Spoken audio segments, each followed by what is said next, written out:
Good morning students, welcome to another session of our online classes. आज हम पढ़ रहे हैं the child by Munshi Premchand. और ये जो प्रेजेंटेशन मैं यूज़ करूँगा अपनी वीडियो में, ये बनाई है असिस्टेंट प्रोफेसर समीना खान ने। और इसके लिए मैं उनके जो है वो क्रेडिट उनको देना चाहूँगा और उनको थैंक भी करना चाहूँगा कि जिन्होंने ये प्रेजेंटेशन बनाई है। और इसको मैंने इंटरनेट से डाउनलोड किया है। तो चलते हैं आगे। स्टोरी का नाम है the child by Munshi Premchand. He was born on 31st of July 1880 and he died on 8th of October 1936. He was an Indian famous writer for his famous for his modern Hindustani literature. He is one of the most celebrated writers in India. Munshi Premchand जो हैं ये famous हैं हिंदुस्तानी literature के लिए, यानी हिंदी या उर्दू में लिखने की वजह से ज़्यादा फेमस है। इंग्लिश में इन्होंने नहीं लिखा है। ये जो हम पढ़ रहे हैं इनकी ट्रांसलेशन है उन्हीं की स्टोरी द चाइल्ड की। और ये one of the most celebrated writers of India हैं, यानी इंडिया के जितने भी अदीब हुए हैं आज तक उनमें से एक जो है बड़ा नाम है इनका। इनके बारे में थोड़ा पढ़ लेते हैं। Born as Dhanpat Rai Srivastava, he began writing under the pen name Nawab Rai but subsequently switched to Premchand, while he is also known as Munshi Premchand, Munshi being an honorary prefix. और ये इनका असली नाम जो है पूरा नाम वो धनपत राय श्रीवास्तव था। उन्होंने पहले नवाब राय के नाम से, पेन नेम से यानी तखल्लुस से या सुडोनियम से या पेन नेम से जो है वो लिखना शुरू किया, लेकिन फिर उन्होंने इसको चेंज करके जो है वो प्रेमचंद अपना तखल्लुस जो है वो रख लिया। इनको कई बार हम मुंशी प्रेमचंद के नाम से भी जानते हैं, जिसमें मुंशी जो है उनका एजाजी प्रीफिक्स है। प्रीफिक्स होता है जो किसी चीज़ किसी वर्ड के पहले लगे। A novel writer, story writer and a dramatist, he has been referred to as the upanyas samrat, empire among novelist by some Hindi writers. His works include more than a dozen novels, around 250 short stories, several essays, and translations of a number of foreign literary works into Hindi. तो ये novel writer भी हैं, story writer भी हैं और drama लिखने वाले भी हैं। और इनको कई बार जो है कुछ हिंदी अदीब जो हैं, हिंदी के लिखने वाले राइटर्स या लेखक, वो इनको उपन्यास सम्राट भी कहते हैं, यानी एम्पायर ऑफ नॉवलिस्ट। अब करेक्टर कौन कौन है इस स्टोरी में? करेक्टर है द नरेटर यानी सुनाने वाला, जो कि एक अमीर जो है वो लैंडलॉर्ड है, यानी जायदाद का मालिक है। उसके बाद दूसरा करेक्टर है गंगू का, जो एक सर्वेंट है, और ये सर्वेंट जो है ये इसकी कास्ट जो है वो ब्राह्मण है। उसके बाद एक विडो है यानी बेवा है, विधवा जिसको कहते हैं हम, गोमती नाम से, ठीक है, जिससे जो है गंगू शादी करता है। और चाइल्ड है यानी इनका बच्चा। स्टोरी स्टार्ट होती है कि वैसे जो हम पूरा टेक्स्ट पढ़ते हैं, हमने पढ़ा भी है क्लास में। टेक्स्ट में हमने देखा कि जो नरेटर है लैंडलॉर्ड, वो स्टार्ट करता है कि मैं जो है मेरे पास जो सर्वेंट्स हैं, मेरे पास जो काम करते हैं, तो मैं उनको ज़्यादा तंग नहीं करता हूँ और मैं नहीं चाहता हूँ कि वो मेरे पास आएँ और आके मतलब ऐसी वैसी कोई फालतू बात करें। मैं चाहता हूँ कि वो मेरे से सिर्फ मतलब की बात करें। The story begins with a description of Gangu. People call Gangu a Brahmin because of his behavior. Does not behave like other servants. Does not have many friends. Short tempered. अब नरेटर जो है वो गंगू के बारे में बताता है कि मेरे सर्वेंट्स में से जितने भी सर्वेंट्स हैं उनमें से एक पर्टिकुलर सर्वेंट जो है वो गंगू है, और वो बड़ा ही अजीब है, थोड़ा सा डिफरेंट है बाकियों से, क्योंकि वो कास्ट से जो है वो ब्राह्मण है और वो ब्राह्मण की तरह जो है वो करता है, बिहेव करता है।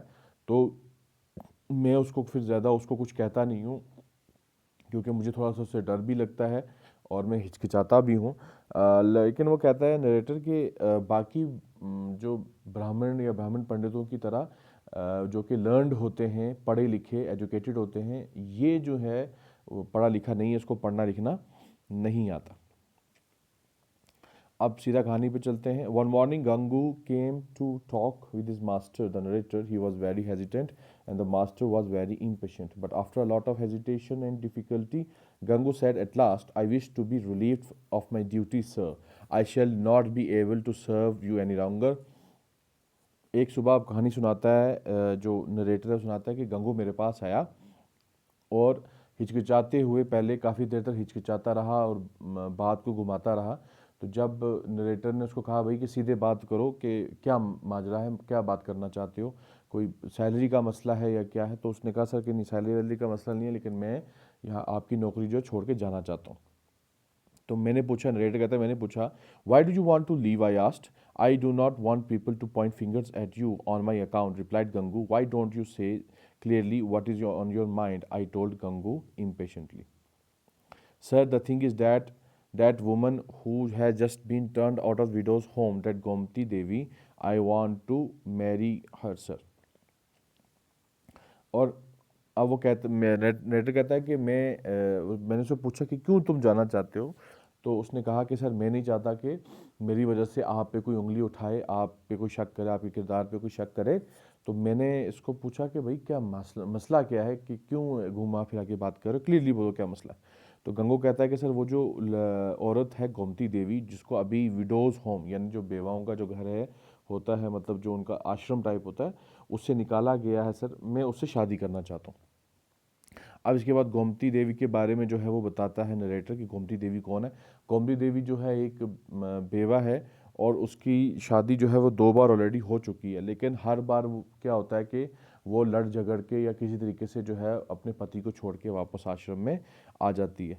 उसके लिए जो है बहुत सारे लोग जो है नेगेटिव जो हैं वो कमेंट्स करते हैं, और आम जो लोगों में उसका जो तासुर है वो ये है, यानी जो उसकी इमेज बनी हुई है वो ये है कि वो औरत जो है वो of is of bad character, उसका करेक्टर ठीक नहीं है।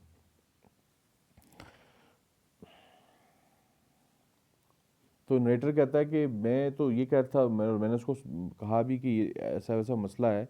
तो मैंने फिर लास्ट में पूछा, so you have finally decided, I asked him, yes sir, he replied, all right, I said I accept your resignation.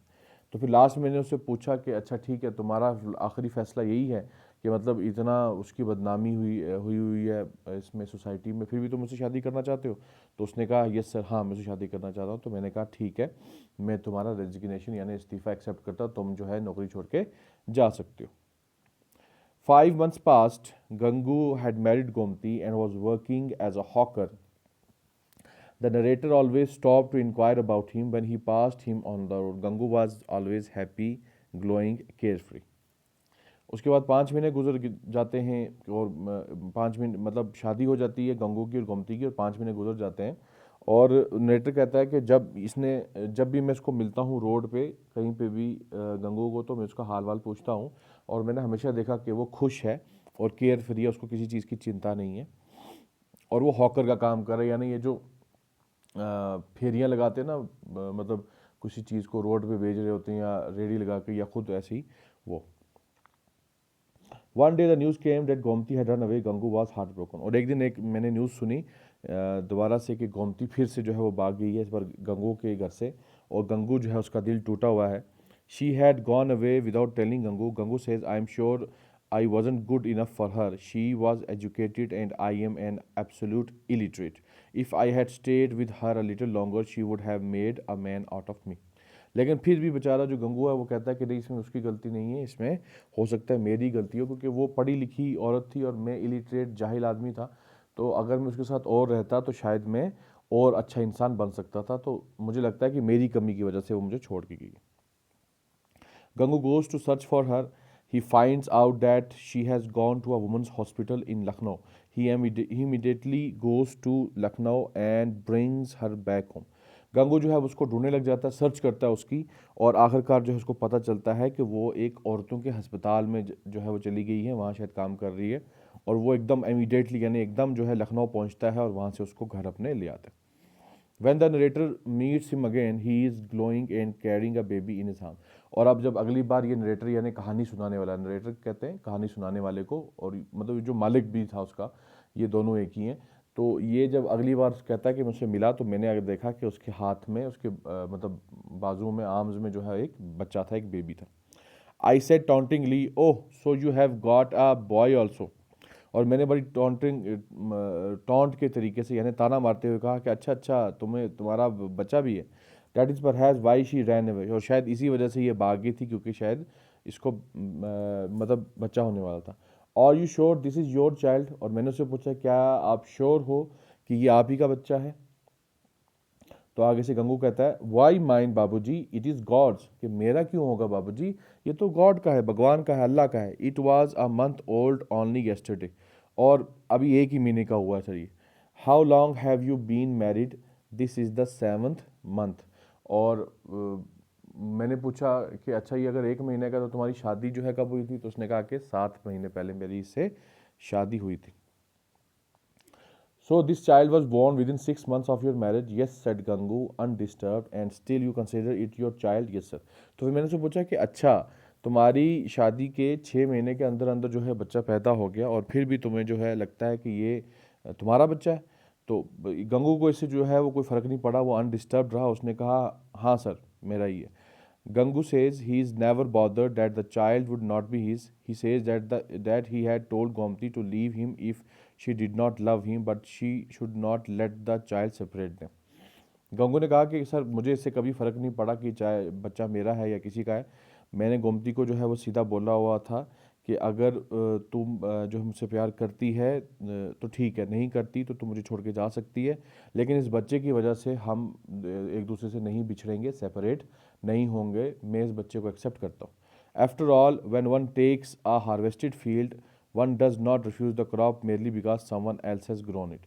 और गंगू कहता है कि जब कोई हार्वेस्टेड फील्ड, हार्वेस्ट का मतलब होता है जब फसल पक जाती है और उसको काटा जाता है, तो अगर किसी और ने हल चलाया हो तो क्या हम जो है उसकी फसल जो हम हार्वेस्ट करते हैं उसको एक्सेप्ट नहीं करते हैं, क्या हम उसको रिफ्यूज़ कर देते हैं।